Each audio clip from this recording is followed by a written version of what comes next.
What's up, guys? Welcome back to County Gains News Media, the best news review channel on YouTube. Make sure to smash that subscribe button, guys. Show me some love. Today we have another Gripped Media video. Okay, this one is called Increased State Spending Due to Population Growth. Okay, so obviously, guys, the population of Ireland is growing rapidly, and this video is based around the government spending almost 50% in the space of 5 years increased because the population keeps growing and growing. Public expenditure, Minister Pascal Donoghue says. So let's get straight to the flipping bare bones of this one. Drop a comment. Let's get it, guys. Minister, there was a report in the Sunday Business Post recently which found that over the past 5 years, state spending has increased by around 50%. Why was he looking down for so long? I think that's because he's lying. He hasn't even started speaking yet, and he knows what lie can I come up with to think about how to get Gripped Media off my back. Which found that over the past 5 years, state spending has increased by around 50%. I'm just wondering, would you agree with their observation that there hasn't really been a lot of discussion around that massive ballooning in state expenditure, and do you think we're getting value for money with that kind of massive increase? Are things getting 50% better when it comes to public services, for example? That's got to be a rhetorical question Ben's asking there. Are things getting 50% better? I would say on pretty much zero metrics that you can measure, anything is getting better in Ireland. This country is just gone to the dogs, man. Ireland is just gone, bro. We need to get out while we can.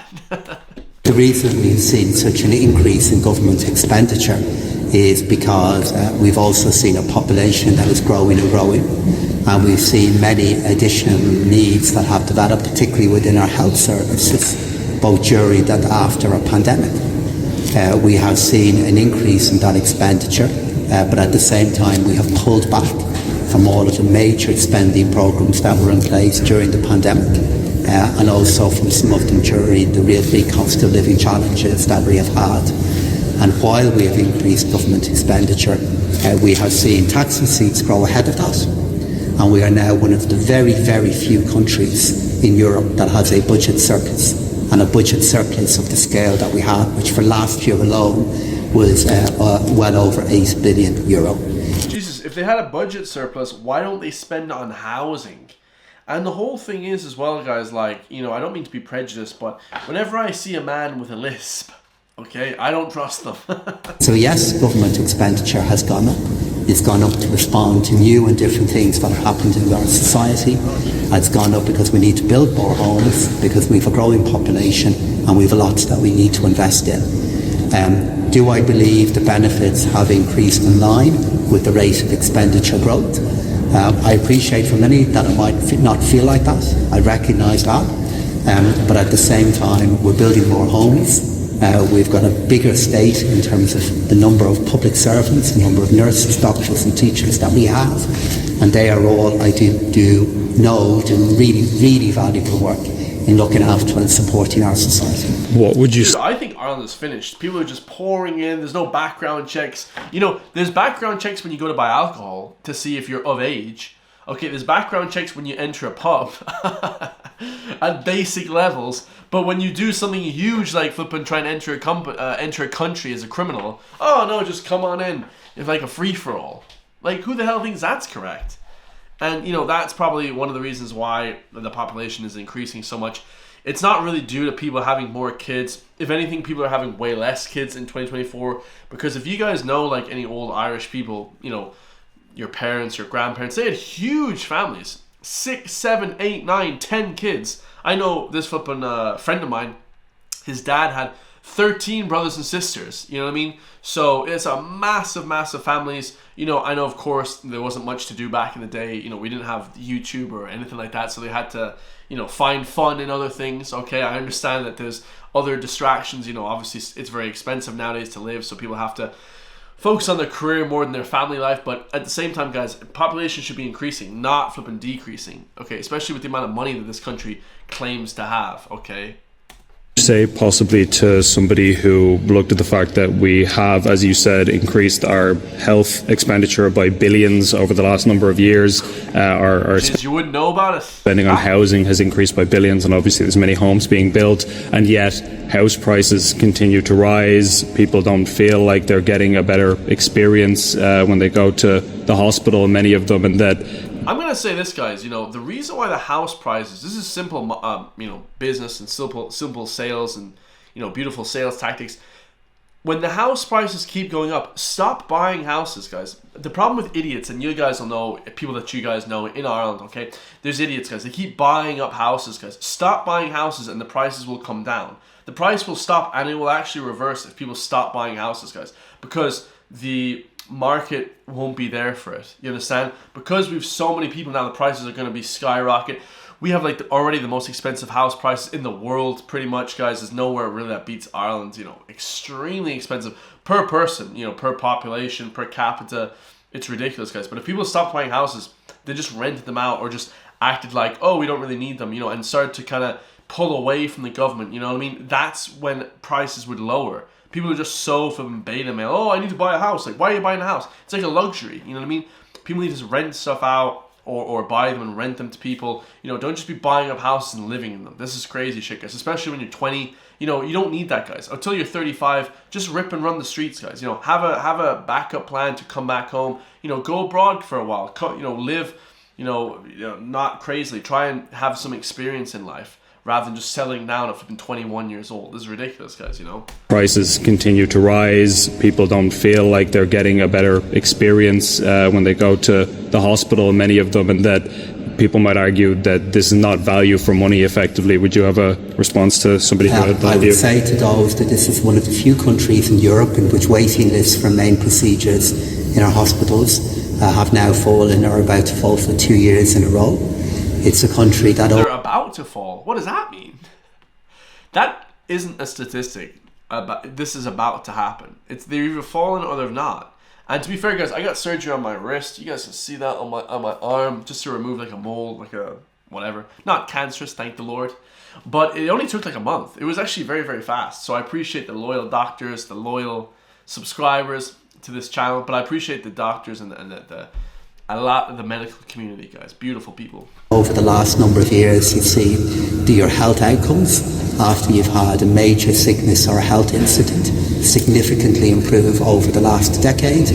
And it's a country in which life expectancy is now at one of the highest levels within the European Union. And So that's actually not... That's a correlation study. Your correlation between your health metrics and how long you live is actually correlated with how rich a country is, guys. You're going to live longer in Sweden than if you live in the slums of South Sudan, guys. Just because, your health metrics are way better in a richer country. A country like Switzerland, you're going to live a lot longer than flipping Bangladesh or something. So one of these places. Actually, I think that's a rich kind of place. Somewhere that's poor, guys. Some really, really poor, terrible place like flipping Mali or something. You're gonna have a lot less outcomes, positive outcomes in a poor country than a rich country. So it's not always the case that Ireland itself is doing that.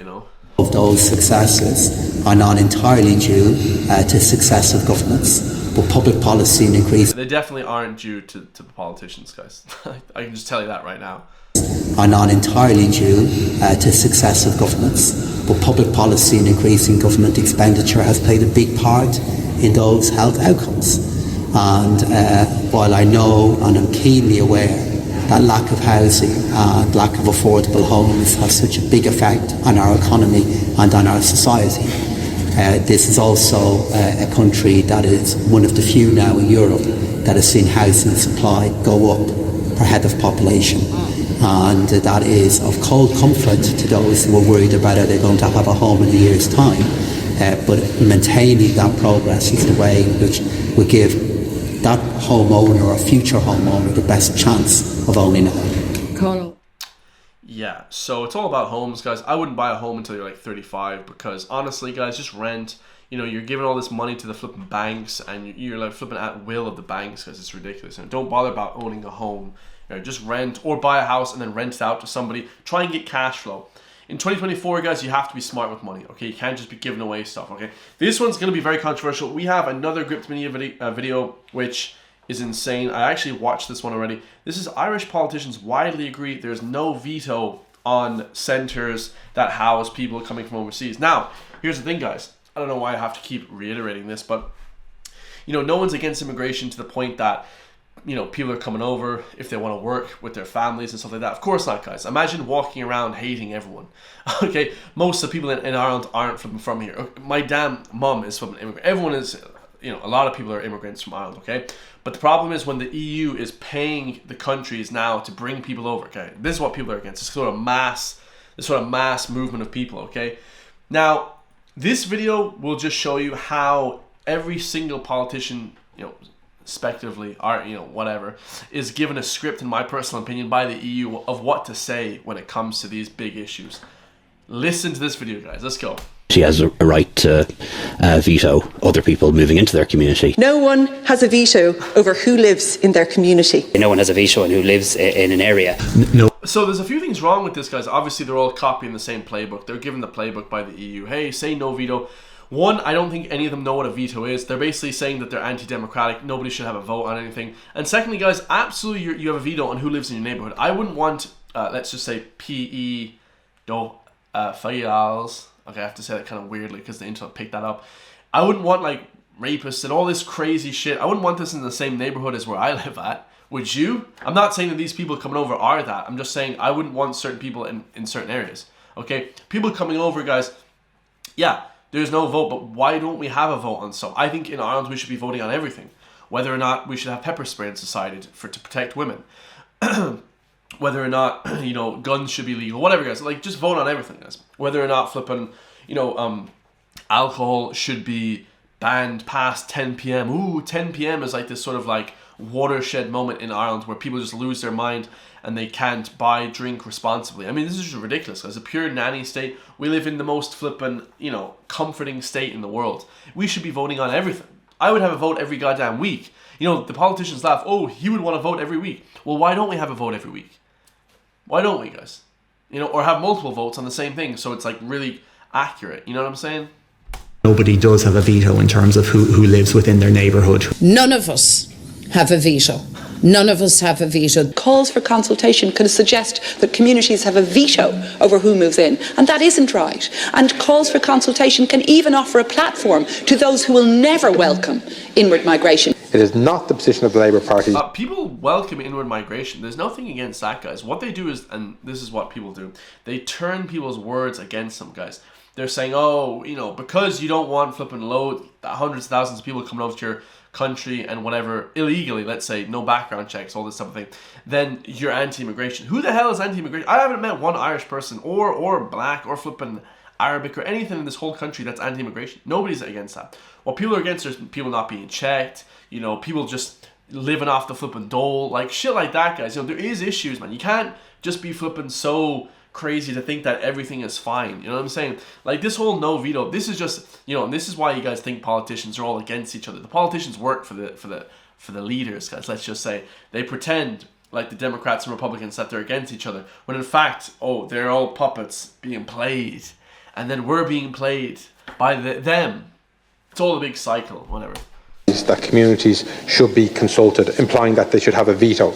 You can't just give people the free rein and say, well, you're allowed veto an area, because that's suddenly taken over by those who simply don't want this to happen at all. I think there's very few people I've spoken to in my constituency or elsewhere that has any want for a veto, and if he did, I'll be the first person to tell them they're not getting it. Pipe down, Ginger. I'm just playing, guys. I'm just playing. I love redhead people. Redhead women, especially beautiful, most beautiful women on the planet. Redhead people. It's actually superior people. I heard some racist guy say on the internet, redhead people are superior race. I thought that was kind of funny. You guys don't like PC jokes. I like the kind of PC jokes, but I'll say this, guys. You know, they're all given the same playbook. Veto just means no vote. Like, you can vote on everything. I think we should be voting on flipping everything, guys. Whether or not we should have planning permission, whether or not there should be NCT, whether or not there should be this and that. Everything we should be voting on. Tell them they're not getting it. I'm opposed to giving anyone or any group a veto over emergency refugee accommodation. No community has the right to veto anybody living in their community. And when I talk about communication, it isn't, a dialogue or negotiations. I would be quite concerned that the promise that's been made is exactly setting up a community veto on where any centre can open, where there will be akin to planning permissions, where a system will grind to a halt. That will be a disaster. Here's the thing, there can be communication, there can be listening, there can be conversations and discussion, but there is no veto here, Claire. There cannot be vetoes. Veto, like I said, for all my beautiful Irish people, just to break it down, it just means people aren't allowed to vote on a certain topic. Well, why aren't you? Like I said, you wouldn't want flipping certain people that have committed horrendous crimes. Like, I wouldn't want a prison in my neighborhood, or where I live at, my village. Okay, I have to be more universal with my language here. I wouldn't want flipping crazy people that attack women and all this crazy, so killers, like serial murderers, serial flipping, violent offenders. Like, you wouldn't want that in your neighborhood. So why the hell would you want whatever? You can vote on everything. I'm not saying those people are that. I'm not saying that at all before people start saying, oh, Chris says that people coming in are this. No, guys, they're not at all. 99% of people that I meet in the world, tourists and people from other places, are amazing. A lot of them better than Irish people. Much better than the people I've met in my lifetime here. Okay, Irish people. But at the same time, guys, like, you just don't know, man. So yeah, let me know your thoughts on that one. Very interesting video. That was I had to react to that one because they're all obviously given the same playbook, guys. We all know the tactics by now. Come on, I mean, pretty obvious. Okay, I love you guys all, man. Help me hit that 100k subscribers. We're about to hit 100k. Make sure to smash that subscribe button if you guys enjoy these videos. Loads more political videos coming, and obviously unfiltered, no BS over here in County Gains News Media. I love you guys all. Stay free, stay safe, and I'll see you guys in the next one, man. Peace.